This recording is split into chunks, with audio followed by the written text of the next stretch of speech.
Ano ang kaya mong isakripisyo para makamtan mo ang iyong pangarap? Lahat naman tayo may ambition sa buhay, di ba?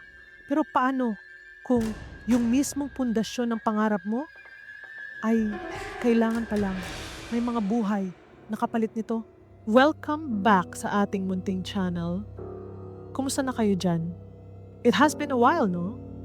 Let's get right into our story. I hope ready na kayo kasi yung kwento natin for today, grabe.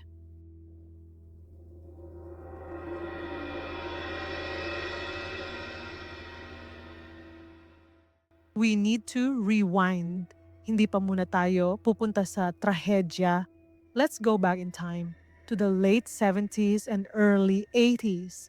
The Philippines was under martial law. At the center of everything were President Ferdinand Marcos. And of course, the First Lady Imelda Romualdez Marcos. Now, kailangan nating makilala ng lubusan si Imelda because she is the main character in the conception of this story. Si Imelda, bago pa man siya naging a controversial political figure, was a beauty queen. She was the Rose of Tacloban. She had this immense passion for beauty, for art, for grandeur. Sabi niya, a part of her mission was to be the patroness of the arts. Gusto niyang ipakita sa buong mundo na ang Pilipinas ay hindi lang isang third world country. Gusto niyang patunayan na kaya nating makipagsabayan sa mga pinaka-glamorous na bansa sa mundo. At isa sa mga naging obsession niya ay ang pagpapatayo ng mga naglalakihang world-class na mga gusali. Ito yung tinawag ng mga kritiko na edifice complex. It's a psychological term, a play on the Oedipus complex na nagde-describe sa isang tao or government na may matinding compulsion to build massive structures as a symbol of greatness. At si Imelda, she was the embodiment of this. Ipinatayo niya ang Cultural Center of the Philippines, ang Folk Arts Theater, ang Philippine International Convention Center, PICC, at marami pang iba. These were grand, often brutalist-style buildings na sumisigaw ng kapangyarihan. Ang problema, marami sa mga proyektong ito ay funded by massive foreign loans. So, by the early 1980s, may bagong vision si Madam Imelda. Gusto niyang gawin ang Manila na Cannes of Asia. Gusto niya ng isang international film festival na dadayuhin ng mga pinakasikat na artista mula sa Hollywood at sa buong mundo. And this vision was called the Manila International Film Festival or MIFF. Pero syempre, ang isang world-class film festival needs a world-class venue, a palace for films. At dito napapasok ang ating main character, a building, the Manila Film Center. Ang vision para sa Manila Film Center ay sobrang bongga. It was designed by architect Froilan Hong to look like the Parthenon of Athens, Greece. Isang simbolo ng classical art and democracy na itatayo sa reclaimed land sa tabi ng Manila Bay. The budget, a whopping $25 million. Ang goal, to put Manila on the international cultural map forever. A beautiful dream, right? Pero sa ilalim ng magandang pangarap na ito, may isang brewing nightmare na malapit ng mangyari. Okay, so now that we know our players, ang nag-iisang Imelda Marcos and her grand vision, let's get into the timeline. Dito na natin isa-isahin ang mga pangyayari, step by step, that led to the tragedy. It all started in January 1981. Dito unang na-conceptualize ang pagpapatayo ng Manila Film Center. The First Lady, Imelda Marcos, spearheaded the whole thing at ang in charge sa project ay si Betty Benitez. Asawa ng noon ay Deputy MHS Minister na si Jose Conrado Benitez. Ang deadline, the first Manila International Film Festival which was set for January 18, 1982. So kung iisipin nyo, from conception to the deadline, they had roughly 1 year. Parang kaya naman, di ba? But for some reason, the actual construction didn't start until August 1981. So from August 1981 to January 1982, that's less than 6 months. Sobrang igsi ng panahon para magtayo ng isang dambuhalang, Parthenon-inspired na structure. Pero para sa administrasyon noon, the deadline was non-negotiable. The show must go on. Dahil sa sobrang tinding pressure, they had to do the impossible. They hired around 4,000 workers na magtatrabaho in 3 shifts, 24 hours a day, 7 days a week. Walang tigil, para kang nasa isang war zone. The noise was deafening, ang mga ilaw, kahit sa gabi, ay nakakasilaw. Yung amoy ng pinaghalong pawis, yosi, at basang semento ay nanunuot sa hangin. To give you an idea of how insane the rush was, yung lobby ng building na normally would take 6 weeks to construct, ginawa ng 1,000 trabahador in just 72 hours. 3 days. Can you imagine? They were working against time. At alam naman natin, when you rush things, especially construction, safety is often the first thing to be compromised. So, get this, ang chismis nun, si Imelda mismo, dahil light sleeper daw siya, would personally visit the construction site in the wee hours of the morning, like 2 or 3 a.m., just to make sure na tuloy-tuloy ang trabaho. I can just imagine her in her fabulous terno, walking around the muddy, chaotic construction site, pointing here and there, demanding everything to be faster, faster, faster. She was taking so much pride in the fact na kaya nilang itayo yung building in just over 70 days of intense work. It was a testament to her power, her will. Yung semento, hindi pa man daw natutuyo ng husto sa isang floor, binubuhusan na agad ng panibagong semento para sa kasunod na level. They were using quick-drying cement para mapabilis ang lahat, pero kahit na, there are physical limits to construction. Hindi mo pwedeng lokohin ang physics. At yan yung red flag na unti-unting lumalaki na parang isang time bomb na nagka-countdown. These were thousands of human lives being put on the line every single day. Mga tatay, mga kapatid, mga anak na galing pa sa iba't ibang probinsya para lang kumita ng pera. At para sa kanila, a job is a job. Kahit delikado, kailangan nilang kumayod for their families. They put their trust in their employers, in the system, believing na they would be kept safe. Habang nangyayari lahat ng ito, the promotion for the Manila International Film Festival was in full swing. Ang ganda pakinggan. Hollywood stars were invited. We're talking about A-listers like Brooke Shields, George Hamilton, and Ben Kingsley. Inimagine na ng lahat yung glamour, yung red carpet, yung mga camera flashes, yung mga magagarang bestida. It was meant to be a shining moment for the Philippines, a spectacle of art and culture. Ang sweet, di ba? A real-life fairy tale. On the night of November 16th, 1981, leading into the early morning of November 17th, the clock was ticking towards disaster. At dito na magsisimula ang bangungot. And guys, a little warning, the details get very graphic from here on out. Around 3 o'clock in the morning on November 17th, 1981, nangyari na ang kinatatakutan ng lahat. Sa gitna ng walang tigil na pagbubuhos ng semento, the scaffolding on the upper floor of the building suddenly gave way. It collapsed. Gumuho siya na parang isang bahay ng posporo. At yung mga trabahador na nasa itaas, at least 168 of them, according to most accounts, they fell. Nahulog sila. Some of them fell several stories down onto hard surfaces and equipment. But others, and this is the most horrifying part, they fell directly into the freshly poured, quick-drying cement below. May mga testimonya na nagsasabi na some of the workers were impaled on the upright steel bars na parang barbecue.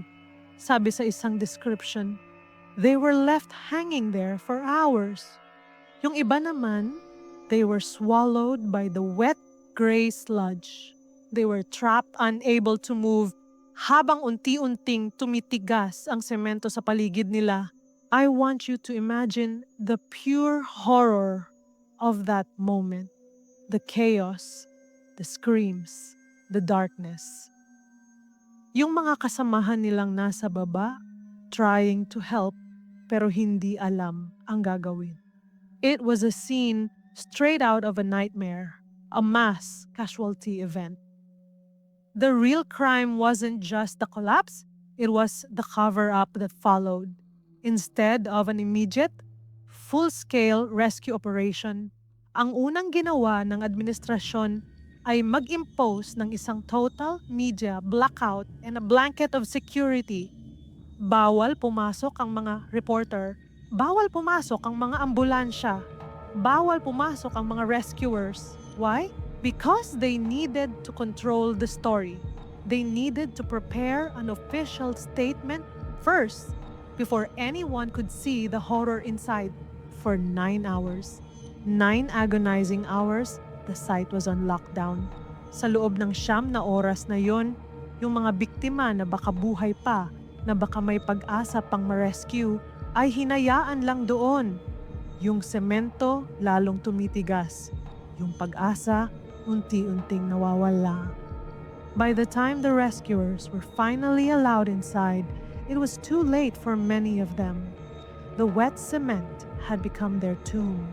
Isang eyewitness, isang public relations officer na nakapunta sa site, kinuwento niya yung nakita niya years later. Sabi niya, mula sa malayo, nakikita ko yung mga taong dinadala sa stretcher na nigas na sa loob ng semento. May isa pang kwento na nakita daw nila ang isang lalaki na hanggang bewang yung pagkalibing sa semento. Buhay pa siya at para daw hindi siya ma-shock, pinapakanta siya ng mga kasamahan niya ng mga Christmas carols habang sinusubukan siyang hukayin. The investigation, kung matatawag mo mang investigation, was a complete sham. Dahil martial law noon, the media was heavily controlled. The official story that came out was that it was a minor accident. Ang sinabi ng gobyerno at ng architect na si Froilan Hong years later ay 7 lang daw ang namatay and all of them were retrieved properly. Pero that's not what the people on the ground were saying. The rumors spread like wildfire. Sabi ng mga kapwa construction workers at ng mga pamilya ng mga nawawala na hindi lang 7 ang namatay. The number that was passed around in whispers was 168. At ang pinaka nakakakilabot na chismis. Dahil sa utos na ituloy ang construction at tapusin ito on time for the festival, marami sa mga bangkay ay hindi na raw kinuha. The alleged order, which many attribute to Betty Benitez or even Imelda herself, was to just build over them. Ituloy ang pagbuhos ng semento. May mga kwento pa na may mga parte ng katawan daw na nakausli mula sa sahig. So ang ginawa na lang daw ay pinutol yung mga parte na iyon. And then, tinabunan ulit ng semento. The deadline was more important than the dead. The festival was more important than the families. Walang formal task force na binuo para imbestigahan ang mga Marcos. Sila ang batas noon. The real investigation happened years later after they were ousted from power through the accounts of journalists, witnesses, and the very persistence of the urban legend itself. Kahit si Lino Broca, ang ating national artist for film, spoke about it. Sabi niya, it was a clear choice for Imelda. Go ahead and bury them or delay the festival. And she made the controversial decision. So the puzzle pieces were scattered. On one side, you have the official government statement, 7 dead. On the other, you have the persistent, horrifying legend, 168 workers entombed forever within the walls of the Manila Film Center. Mas pinili ang isang building at isang party kaysa sa buhay ng daan-daang tao. Dito na natin sisilipin ulit ang psychology behind the edifice complex. For Imelda Marcos, these buildings were not just structures of concrete and steel. They were extensions of her identity, of her and Ferdinand's legacy. It was a way of projecting an image of grandeur, progress, and a new society.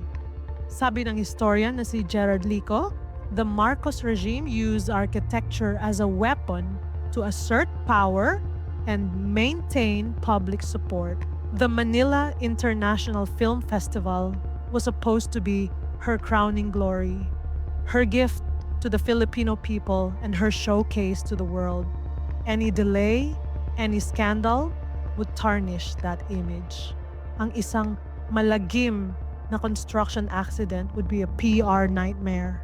It would show the world that this beautiful facade was built on a rotten foundation. In their minds, the lives of 168, or however many, lowly construction workers were a small price to pay for the glory of the nation. It's a chilling and classic example of how power can dehumanize people, turning them from human beings into mere obstacles to a goal. Despite the tragedy, despite the rumors, and despite the blood literally mixed into its foundation, the Manila Film Center opened on schedule. On January 18, 1982, the first Manila International Film Festival pushed through. The international guests arrived: Brooke Shields, Jeremy Irons, Franco Nero. They all walked the red carpet. Nagparty sila, nanood ng mga pelikula, at pumalakpak, completely unaware that they were, according to the legend, dancing on a mass grave. The festival itself was a mix of high art and controversy. Tinawag pa nga ng New York Times ang festival na isang all-out spectacular. Yung cover-up, at least for that moment, naging successful. Pero kahit na may glitz and glamour, yung trahedya ay nag-iwan ng dark reputation. Ang kwento, kahit na sinubukang isensor, kumalat pa rin sa mga tao. Si Prime Minister Cesar Virata noon, hindi niya inaprubahan ang $5 milyong na subsidy para sa festival dahil sa iskandalo. Dahil kinapos sa pondo, kinailangan ni Imelda na humanap ng paraan para kumita ang film center. At ang ginawa niya, very controversial. Nagpasa siya ng isang decree na exempted sa censorship ang lahat ng pelikulang ipapalabas sa MIFF. Dahil dito, ang film center ay nagsimulang magpalabas ng mga softcore pornographic films na tinatawag nating bomba films noon para lang maka-attract ng audience at kumita ng pera. Imagine nyo yon, from a temple of art, naging isang sinehan ng mga bomba films. It was a sad, ironic turn of events. Walang kaso, walang napanagot. There was no verdict for the dead workers. The Marcos regime was the judge, jury, and executioner. The real verdict came years later in the court of public opinion after the 1986 People Power Revolution. The film center was eventually abandoned, especially after it sustained structural damage from the 1990 Luzon earthquake. For years, it stood there, empty and decaying, a giant concrete tomb by the bay. At dito na nagsimula ang ikalawang buhay ng Manila Film Center as one of the most haunted places in the Philippines. Countless stories of paranormal activity have come out of that place. Mga janitor at security guard na may naririnig ng mga iyak at sigaw ng paghingi ng tulong sa gabi. May mga nakakakita daw ng mga multo ng mga construction workers, mga aninong gumagala sa mga madidilim na pasilyo. May mga accounts din na nakakakita ng mga figures sa kanilang mga peripheral visions only for them to disappear kapag direkta ng tiningnan. Hindi lang boses, marami ang nagsasabing nakakarinig sila ng unexplained footsteps, dragging sounds, at ang clanging ng mga tools sa empty rooms or hallways. May isang sikat na kwento tungkol kay Betty Benitez, yung project manager. Not long after the tragedy, she died in a freak car accident. Sabi sa urban legend, isang medium na dinala ni Imelda sa film center para i-cleanse ito ay nag-trance at sinabing, "Now, there are 169. Betty is with us." Creepy, right? Parang sinasabi ng mga kaluluwa na sinama nila yung isa sa mga taong responsable sa kanilang sinapit. So, yun yung tragic story of the Manila Film Center, a story of ambition turned into a nightmare. It's a grim reminder na yung mga proyektong ipinapangalan sa ngalan ng bayan or for the good of the people, minsan sila pa yung nagiging dahilan ng kapahamakan ng mga tao. This case is more than just a ghost story. The ghosts of the film center are not just supernatural beings. They are symbols. They represent the countless, nameless victims of the martial law era. Sila yung mga taong na silence, tinanggalan ng boses, at literal na inilibing para lang mapagtakpan ang mga kasalanan ng mga nasa kapangyarihan. The story forces us to have a national conversation about historical memory and justice. How do we remember a tragedy that was officially denied? How do we give justice to victims whose names we don't even know? So I'll leave you with this thought. How do we hold power accountable? At paano natin bibigyan ng hustisya ang mga nakalimutan kung tayo mismo na mga naiwan ay madaling makalimot?